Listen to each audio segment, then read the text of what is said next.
श्री राधा कृष्ण भगवान की जय। चातुर्मास 2024 श्रावण मास महात्म्य, ये श्रृंखला का ये 10वां प्रवचन। आज इस वीडियो में हम सुनेंगे श्रावण मास के शुक्ल पक्ष की पुत्रदा एकादशी की कथा। ये कथा भगवान श्री कृष्ण ने युधिष्ठिर के पूछने पर श्री पद्म महापुराण में कही। आइए अब हम सुनेंगे पुत्रदा एकादशी की कथा। अब यहाँ से कथा प्रारंभ। श्रावण मास के शुक्ल पक्ष की पुत्रदा एकादशी की कथा महात्म्य। युधिष्ठिर ने कहा, श्रावण मास के शुक्ल पक्ष में कौन सी एकादशी होती है? हे मधुसूदन, मेरे ऊपर कृपा करके आप इस बात को कहें। भगवान श्री कृष्ण ने कहा, हे राजन, सावधानी पूर्वक इस पाप विनाशिनी कथा को आप सुनिए। इसके सुनने मात्र से वाजपेय यज्ञ का फल प्राप्त होता है। प्राचीन काल में द्वापर युग के प्रारंभ में माहिष्मतिपुरी में महीजित नामक राजा राज्य करते थे। राजा के पुत्रहीन होने के कारण वह राज्य उन्हें सुख नहीं प्रदान करता था। वे सोचते थे कि पुत्रहीन पुरुष को न तो इस लोक में न परलोक में कहीं भी सुख नहीं। इस प्रकार सोचते हुए उनका बहुत अधिक समय बीत गया, परंतु मनुष्यों को सब प्रकार के सुख को प्रदान करने वाले पुत्र को वे नहीं प्राप्त कर सके। स्वयं को वृद्ध देखकर राजा चिंतित हो गए। प्रजाओं के बीच में सभा में बैठे हुए वे कहने लगे, हे प्रजाओं, मैंने इस जन्म में कोई भी पाप नहीं किया, न तो अन्यायपूर्वक धन संपत्ति अर्जित किया और न उसे कोष में संचित किया। मैंने कहीं भी ब्राह्मण की अथवा देवता की संपत्ति को भी नहीं लिया और बहुत अधिक पाप करने वाले किसी का धरोहर भी मैंने नहीं लिया। मैंने प्रजा का पुत्र के समान पालन किया और धर्मपूर्वक पृथ्वी को जीता। बंधु तथा पुत्रों के भी दुष्ट हो जाने पर उनको दंड दिया। मैंने शिष्ट पुरुषों का ही पूजन किया। मैंने किसी से द्वेष नहीं किया। ये ब्राह्मणों, आप लोग इस प्रकार के कहने वाले मुझको धर्म का उपदेश करें। आप लोग विचार करें कि किस कारण से मेरे घर में पुत्र का जन्म नहीं हुआ। प्रजाओं और पुरोहितों के साथ राजा की इस बात को सुनकर ब्राह्मणगण राजा का कल्याण चाहते हुए इधर उधर ऋषियों का आश्रम देखते हुए वन में चले गए। राजा का कल्याण चाहते हुए उन्होंने एक श्रेष्ठ मुनि को देखा जो निरालंब और निरामय थे तथा घोर तपस्या कर रहे थे। वे मुनि निराहार थे, जितेंद्रिय थे।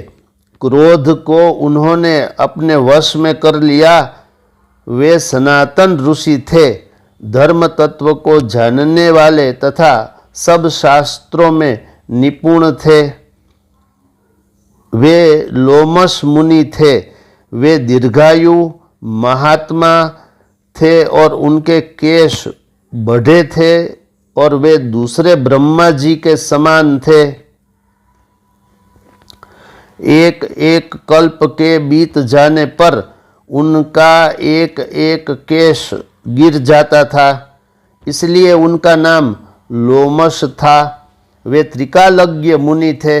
उनको देखकर सब ब्राह्मण प्रसन्न हो गए और उनके पास आए। वे न्याय के अनुसार यथा योग्य उन्होंने लोमस मुनि को नमस्कार किया।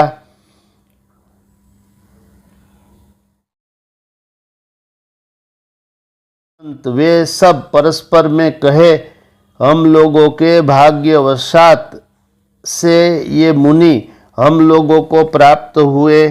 उन ब्राह्मणों को प्रजा के साथ देखकर मुनियों में श्रेष्ठ लोमस मुनि ने कहा, लोमस महर्षि ने कहा, आप लोग यहाँ किस काम से आए हैं? अपने आने का प्रयोजन बताएं। मुझको देखकर प्रसन्न होकर मेरी स्तुति क्यों कर रहे हैं?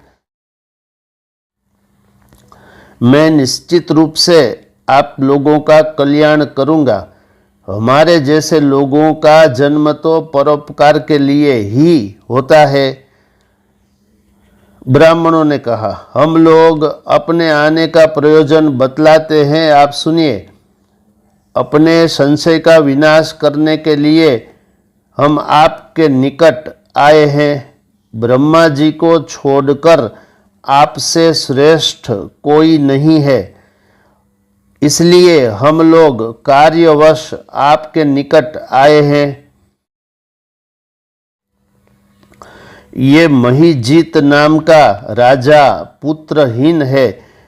ये ब्राह्मण हम लोग उनकी प्रजा है। उन्होंने हम लोगों का पुत्र के समान पालन किया है। राजा को पुत्रहीन देखकर उनके दुख से हम लोग दुखी है, इसलिए निष्ठायुक्त बुद्धि बनाकर यहाँ तपस्या करने के लिए आए हैं। उनके ही सौभाग्यवशात हम लोगों को आपका दर्शन मिला। महापुरुषों का दर्शन हो जाने से ही मनुष्यों का कार्य होता है। हे मुने, आप ऐसा उपदेश दें कि राजा को पुत्र की प्राप्ति हो सके। उन सब को इस प्रकार की बातें कहते हुए सुनकर मुनि मुहूर्त पर्यंत ध्यान मग्न हो गए। मुनि ने राजा के पूर्व जन्म की बात को जान लिया। लोमस महर्षि ने कहा, पूर्व जन्म में राजा धनहीन वैश्य थे और लोगों का शोषण करते थे। वे गांव-गांव घूमकर व्यापार करते थे। ज्येष्ठ मास के शुक्ल पक्ष में 10वीं तिथि को दोपहर की बेला में ग्राम की सीमा पर इन्होंने मनोहर जलाशय देखा। उस समय वे प्यासे थे, अतएव जल पीना चाहते थे। उस समय वहाँ पर एक गौ अपने बछड़े के साथ आई। वह प्यास से घबराई थी, धूप से व्याकुल थी।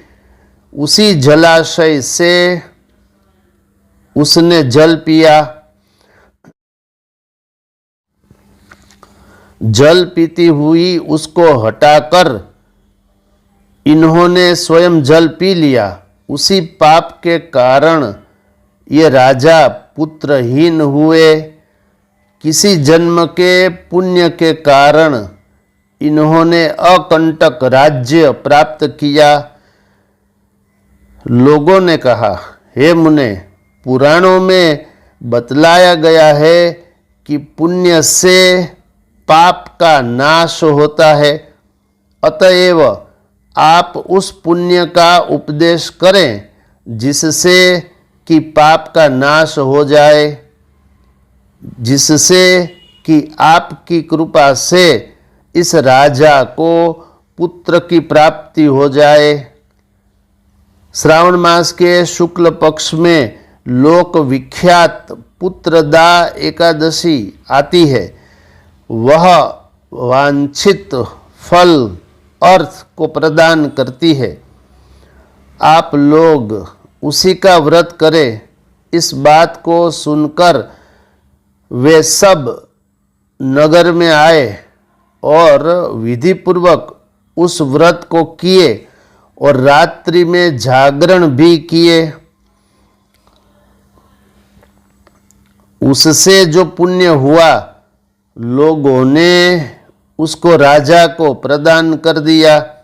पुण्य प्रदान करने के बाद रानी ने सुंदर गर्भ धारण किया। समय हो जाने पर रानी ने तेजस्वी पुत्र को जन्म दिया। श्रावण मास के शुक्ल पक्ष में जब सूर्य कर्क राशि पर हो तो द्वादशी तिथि को भगवान वासुदेव के लिए पवित्रारोपण बतलाया गया है। सुवर्ण, चांदी, तांबा तथा रेशमी सूत्रों से, कौशेय पद्म से उत्पन्न कुश तथा काश एवं कपास से जो ब्राह्मणी के द्वारा काता गया हो, ऐसा सूत्र को स्नान करके त्रिगुण बनाकर पवित्र करें। उसका गोदोहन काल आने पर अधिवासन करें। अधिवासन से पूर्व ब्राह्मणों को तथा गुरु को नमस्कार करें।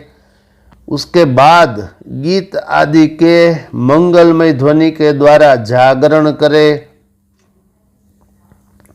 ब्राह्मण, क्षत्रिय, वैश्य, भील तथा शूद्र भी अपने धर्म का पालन करते हुए भक्तिपूर्वक पवित्र करें। उसके बाद वे भक्तिपूर्वक सर्वप्रथम अपने गुरु को पवित्रा प्रदान करें। ब्राह्मणों तथा वैष्णवों की चंदन तथा पुष्प आदि से पूजा करें। अतो देवा इत्यादि मंत्र को पढ़कर पवित्रक भगवान विष्णु को समर्पित करें और मनुष्यों को मूल मंत्र से भगवान विष्णु और शिव जी को पवित्रक प्रदान करना चाहिए। भोग तथा मोक्ष चाहने वालों को प्रत्येक वर्ष पवित्रारोपण करना चाहिए। जो मनुष्य विधि पूर्वक पवित्रारोपण नहीं करता उस वैष्णव की संवत्सरी पूजा व्यर्थ हो जाती है। इस एकादशी के महात्म्य को सुनकर मनुष्य पाप मुक्त हो जाता है और वह इस लोक में पुत्र का सुख प्राप्त करके परलोक में स्वर्ग को प्राप्त करता है। अब यहाँ पुत्रदा एकादशी की कथा संपूर्ण हुई। अब प्रमाण सुनिए। ये मैंने आपको श्री पद्म महापुराण के उत्तरखंड से पुत्रदा एकादशी की कथा सुनाई। इस कथा में कुल 45 श्लोक है। देखते रहिए मोरे श्याम चैनल।